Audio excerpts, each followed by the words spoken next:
was poverty. But we didn't know that because everybody was poor. The only way you know you're poor is when you meet a rich person, okay? So, and there I was, sleeping on the floor, wonderful family. They loved me, we loved one another. My parents loved us, we loved them, we had a great family. But we didn't have much. And every opportunity was around me to think negative. There were bars on the other side with alcoholics all over the place. And I remember, you know, my mother and father would tell us things to fix our belief system.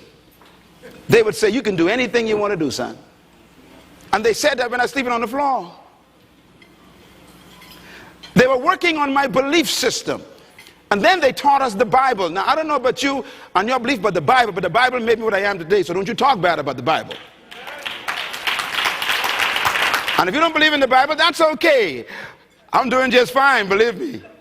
And the Bible helped me become what I am. But it was that book that checked my thinking, because I was born under colonialism where all my teachers were white and they called us half-breeds. I remember one time my teacher called me a half-breed monkey. He said, you cannot learn. He said, I don't know why I came all the way from Scotland just to deal with you black children. You are uneducable, he says. Your brain is not normal. You are not intelligent creatures. You are like monkeys. And I was sitting there crying because the guy was just laying into me and I was believing him.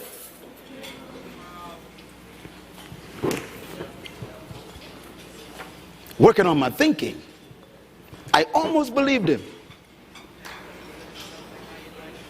And then I went home and told my mother with tears in my eyes. I had my book in a brown paper bag from the shopping market because we couldn't afford school bags. And I remember going home with that brown paper bag, crying and telling my mom and dad that my teacher said I'm a monkey and I can't learn and that something's wrong with me and I'm retarded and we cannot, you know, measure up to their level of expectation. And I began to cry. And my mother said, it doesn't matter what your teacher says. Come here, boy. And she sat me down on that bed. She said, open the Bible. I said, yes, ma'am. I'm crying, tears dropping down on the book. She said, turn to Ephesians. I said, I can't spell that. So she found it for me. I was just a young kid, 11 years old. And she said, now read verse 20. I said, yes, ma'am. And I read it. Ephesians 3, verse 20. Don't you laugh at the Bible. The verse said, now unto him who is able to do exceedingly, abundantly, above, far beyond all you can ever ask, think, or imagine, according to the power that worketh within you.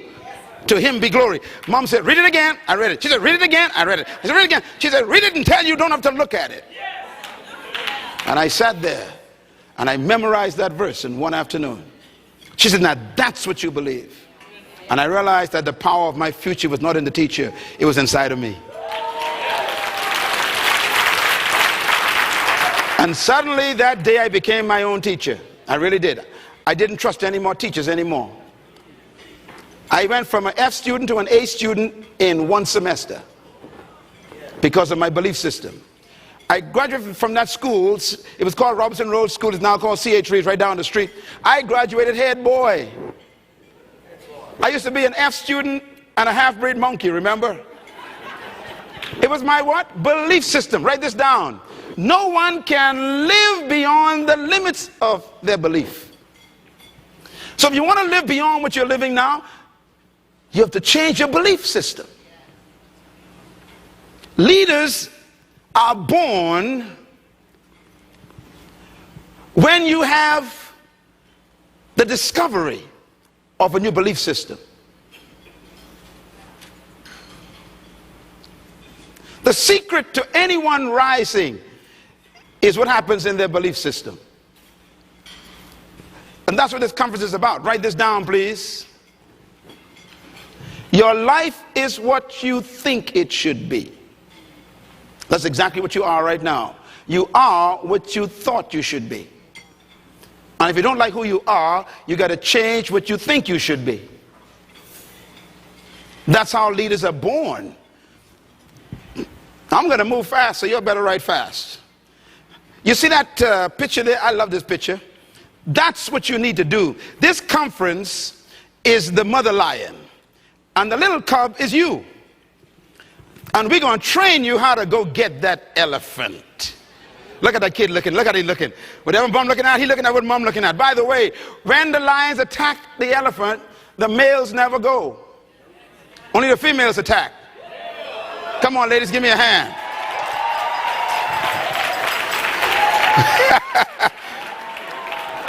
Only females attack.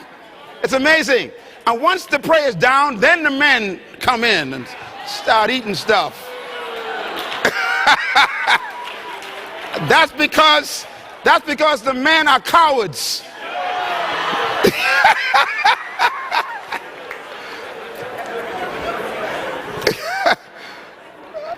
No amount of training in leadership skills, no amount of training in leadership courses or management methods or titles, no amount of promotion or associations with rich people or smart people can ever substitute for the right attitude.